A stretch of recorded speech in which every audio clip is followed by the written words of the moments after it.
Moisés, deja ir a mi pueblo.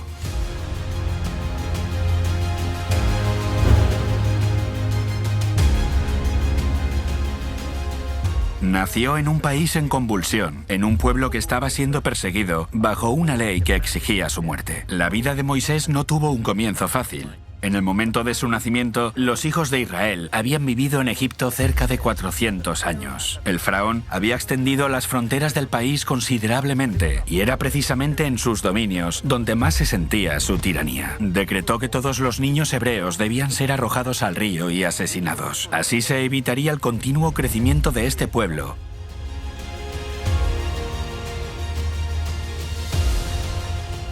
En su desesperación, a la madre de Moisés, Jocabed, se le ocurrió un plan. Tejió una canasta de cañas que hizo resistente al agua.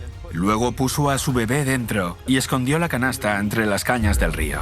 La Biblia registra que la hija del faraón, que se cree que fue Hatshepsut, bajó al río un día para bañarse y vio la canasta entre las cañas. Al encontrar un bebé dentro, quedó profundamente conmovida al ver que una madre había hecho todo lo posible por proteger a su hijo, así que decidió adoptarlo. Miriam, que observaba desde la distancia, se ofreció a encontrar una nodriza para el bebé y rápidamente llamó a su madre. La princesa le dijo a Jocabed que cuidara del bebé hasta que tuviera edad suficiente para venir a vivir al palacio como su hijo. Durante 12 años, Jocabed llenó la mente de su hijo con el conocimiento de Dios. A los 12 años fue llevado a la corte, donde se convirtió en el nieto del faraón y recibió la mejor educación que Egipto podía ofrecer. A pesar de crecer en medio del glamour hechizante de la corte egipcia, Moisés nunca olvidó sus raíces. Un día, fuera de palacio, vio a un egipcio golpeando a un israelita. Lo mató y lo enterró en la arena. Al día siguiente, cuando trató de arbitrar una disputa entre dos israelitas, se sorprendió al descubrir que sabían que había matado a un egipcio el día anterior. Moisés ahora tiene que huir. Se dirige al desierto de Madián, ubicado en la actual Arabia Saudita. Allí, durante 40 años, cuida ovejas, se casa y tiene hijos. Un día en el desierto, ve un arbusto ardiendo y oye la voz de Dios que le llama diciendo: «Moisés, Moisés». Dios le ordena que regrese a Egipto. Le envía para guiar a su pueblo a Canaán. Moisés es reacio a ir, pero Dios le asegura que tendrá la ayuda de Aarón y que el poder de Dios irá con él. Finalmente, acepta la misión.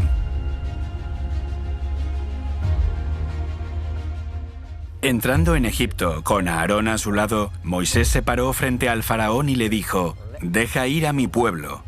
Lleno de furia, el faraón rechazó la petición y desafió a Moisés y a Dios diciendo: «¿Quién es Dios para que le obedezca?». Entonces Moisés y Aarón demostraron el poder de Dios, cuando la vara de Aarón se convirtió milagrosamente en una serpiente y después de nuevo en vara. Aún así, el faraón no estaba impresionado y se negó a liberar a sus esclavos. Fue entonces cuando Dios comenzó a derramar plagas sobre Egipto, pero el faraón tercamente se negaba a ceder. Los ríos se convertían en sangre y las ranas, piojos y moscas cubrían la tierra. Las úlceras afligían a la gente y las langostas y el granizo diezmaban los cultivos y los rebaños. Finalmente, la oscuridad cubrió la tierra, pero el corazón de Faraón se endureció aún con mayor obstinación. La madre de Moisés inculcó en él grandes principios. Después, durante casi 30 años, aprendió en la corte del faraón, donde fue entrenado para dirigir campañas militares. Sin embargo, en lugar de alcanzar un puesto de poder, se pasó 40 años cuidando ovejas en el desierto. Pero esto era exactamente lo que necesitaba. Dios sabe lo que es mejor para nosotros.